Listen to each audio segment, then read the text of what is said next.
Hello everyone, welcome back to my YouTube channel. Today we are going to start chapter 2 polynomials of class 10th. So, first of all, we will see the definition of polynomials. Polynomials are the algebraic expressions in which the variables have only non-negative integer powers. तो polynomials वो algebraic expression होते हैं जिसमें variable की non negative integer power होती है. So firstly we understand that what is algebraic expression. तो सबसे पहले हम algebraic expression को समझेंगे. So algebraic expression is made up of constants and variables. Constant कौन से होते हैं? The काउंटिंग लाइक 2, 3, 4 ये जो नंबर्स हैं ये कॉन्स्टेंट्स हैं. वेरिएबल्स हमारे पास अगर हमने x, y, z ऐसे लिखे वेरिएबल्स तो ये हमारे वेरिएबल्स हैं. कोई भी अल्फाबेट यहाँ पे हमें आ सकता है. तो why these are known as constants? क्योंकि 2, 3, 4 की वैल्यू कॉन्स्टेंट है तो ये क्या है? कॉन्स्टेंट्स है. Now x, y, z can take any value so इसलिए इसको हम बोलते हैं variables. Now the combination of constant and variable is algebraic expression. If I write 2x plus 3y, this is combination of these two terms. First term is 2x और second term क्या है? 3y. So it is a algebraic expression. अब जब हम algebraic expression लिखते हैं तो उसमें जो हमारी वेरिएबल की पावर होती है that can be positive और negative. लेकिन जब हम बात करते हैं अपने पॉलिनोमियल्स के लिए तो हमारी जो पावर है वो नॉन नेगेटिव होनी चाहिए. दैट मीन्स या तो पावर 0 हो सकती है या फिर पॉजिटिव हो सकती है. Like if I right here the example is 5x² - x + 1. ये क्या है? एक एल्जेब्राइक एक्सप्रेशन ही है. और इसमें अगर हम पावर की बात करें x², यहाँ पे x की पावर कितनी है? 2. यहाँ पे x है, x की पावर कितनी है? अगर कुछ नहीं लिखा दैट मीन्स पावर इज 1. 1 के साथ हमारा वेरिएबल नहीं है दैट मीन्स यहाँ पे वेरिएबल की पावर 0 है. तो वेरिएबल की पावर 2, 1 और 0 है. सारी पावर्स क्या है? नॉन नेगेटिव, या तो 0 या फिर पॉजिटिव. इसमें नेगेटिव पावर नहीं है. So that means this is a polynomial. So polynomial क्या है? कोई भी अलजेब्रिक एक्सप्रेशन जिसमें जो पावर है वो नॉन नेगेटिव इंटीजर्स होनी चाहिए. So this is the definition of polynomial. अब हम पॉलिनोमियल को डिग्री ऑफ पॉलिनोमियल में क्लासिफाई कर सकते हैं. So now we understand degree of polynomial. Polynomial की डिग्री क्या है? So for degree of polynomial we say highest power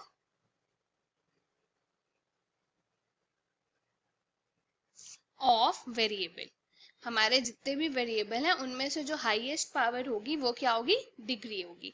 if I right 5x² + 3x + 2. अब यहाँ पे पावर की बात करो, यहाँ पे पावर 2 है, यहाँ पे पावर 1 है, यहाँ पे पावर वेरिएबल नहीं है तो पावर 0 है. तो इसकी डिग्री क्या होगी? 2, 1, 0 में से सबसे बड़ा 2 है. So that means degree of this polynomial is equal to 2. Moving towards the next polynomial. कोई और एग्जांपल लेते हैं. मैंने लिया 3x³ + 4x² + 4x + 3. तो यहाँ पे क्या है? पावर 3, यहाँ पे पावर 2, पावर कितनी है? 1, यहाँ पे पावर कितनी है? 0. सबसे बड़ी 3. सो डिग्री कितनी होगी हमारे पास इसकी? 3. सिमिलरली अगर मैंने सिर्फ एक कांस्टेंट लिख दिया, सपोज आई राइट 2 हियर और मैंने कहा इसकी डिग्री बताओ, तो इसमें तो वेरिएबल नहीं है. वेरिएबल नहीं है तो पावर कितनी है? 0. So degree is equal to 0. इसकी डिग्री कितनी होगी? 0 होगी. नाउ हम इसकी क्लासिफिकेशन की बात करते हैं based on degree. So suppose अगर मैंने लिखा 5x + 4. सो हेयर मैक्सिमम और we can say highest power या फिर डिग्री इसकी 1 है. सो अगर डिग्री 1 है तो इसे बोलते हैं linear polynomial. So degree is equal to 1. It is known as linear polynomial. The next I write 3x² + 2x + 1. इसमें हमारी हाईएस्ट पावर कितनी है? 2. सो हेयर डिग्री इज 2 इसे हम बोलते हैं quadratic polynomial. Suppose if I write 4x cube plus 2x plus 3. Here यहाँ पे हमारे पास 3 है, पावर 1 है और 0 है, तो सबसे बड़ी तो 3 है. अब यहाँ पे 2 मिसिंग है, तो पावर 2 मिसिंग होने से इसमें कोई इफेक्ट नहीं होगा. अगर हमने सिर्फ अपनी सबसे बड़ी पावर देखनी है, अगर सबसे बड़ी पावर 3 है तो उसकी डिग्री क्या हो जाएगी, 3 हो जाएगी. एंड डिग्री 3 वाले पॉलिनोमियल को हम बोलते हैं क्यूबिक पॉलिनोमियल. अब एक और यहाँ पे आता है जो मैंने यहाँ पे बताया डिग्री 0 वाला. सपोज आई राइट 4, तो सिंपली इसकी डिग्री कितनी हो जाएगी, 0. लेकिन ये भी एक पॉलिनोमियल है जिसकी डिग्री 0 है, इसे हम बोलते हैं कांस्टेंट पॉलिनोमियल. Constant polynomial. तो ये डिग्री के अकॉर्डिंग हमने पॉलिनोमियल्स को क्लासिफाई कर दिया.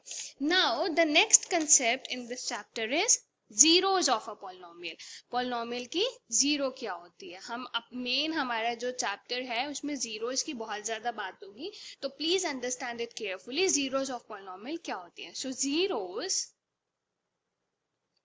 of a polynomial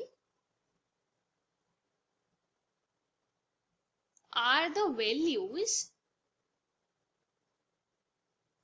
of variable for which value of polynomial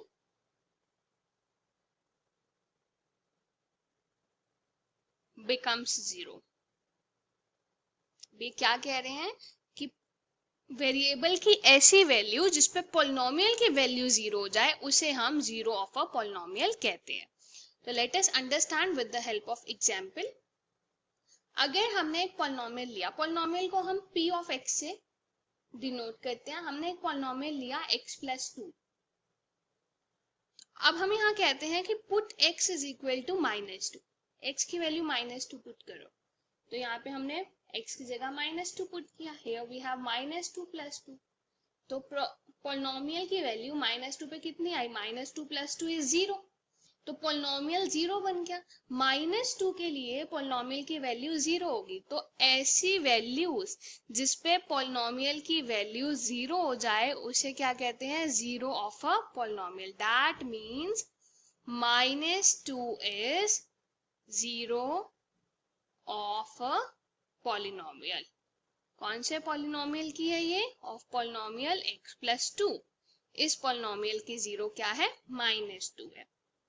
तो अब हमारे पास क्या होता है कि अगर हमने किसी इक्वेशन का या किसी पॉलिनोमियल का ग्राफ ड्रॉ किया, suppose I draw like this और suppose I draw like this one is for linear and this one is for quadratic. अभी बताती हूँ कि कैसे पता चलता है कि लीनियर का है या क्वाड्रेटिक का है. Simply if I see here, यहाँ पे ये 1 पॉइंट पे कट किया, यहाँ पे ये 2 पॉइंट पे कट किया. सो हमारे पास एक फॉर्मूला होता है, फॉर्मूला और यू कैन से एक फैक्ट है, that number of zeros of a polynomial polynomial की कितनी जीरोस होंगी of a polynomial, here we have polynomial, is equal to, वो किसके इक्वल होता है, number of times graph cut X axis. ये हमारा फर्स्ट टाइप का क्वेश्चन है क्लास 10 चैप्टर 2 में. सो यहाँ पे क्या है, number of zeros is equal to number of time graph cut X axis. यहाँ पे एक्स एक्सिस पे कितनी बार कट किया, only 1 time. So number of zeros is equal to 1. यहाँ पे 1 and 2. So number of zeros is equal to 2 for this. अगर एक जीरो है तो दैट मीन्स डिग्री 1 है, लीनियर होगा। 2 जीरोज है तो डिग्री 2 है, क्वाड्रेटिक होगा। सिंपली हम ग्राफ देखेंगे, ग्राफ ने कितनी बार एक्स एक्सिस को कट किया है वो देखेंगे और वहां से हम नंबर ऑफ जीरोज बता सकते हैं। This is the important type of question, इसमें से 1 मार्क का क्वेश्चन हमारे पास एग्जाम में आता है। Now I will discuss question based on this in the next video. Till then, keep practicing. Thanks for watching. Let's meet in our next video.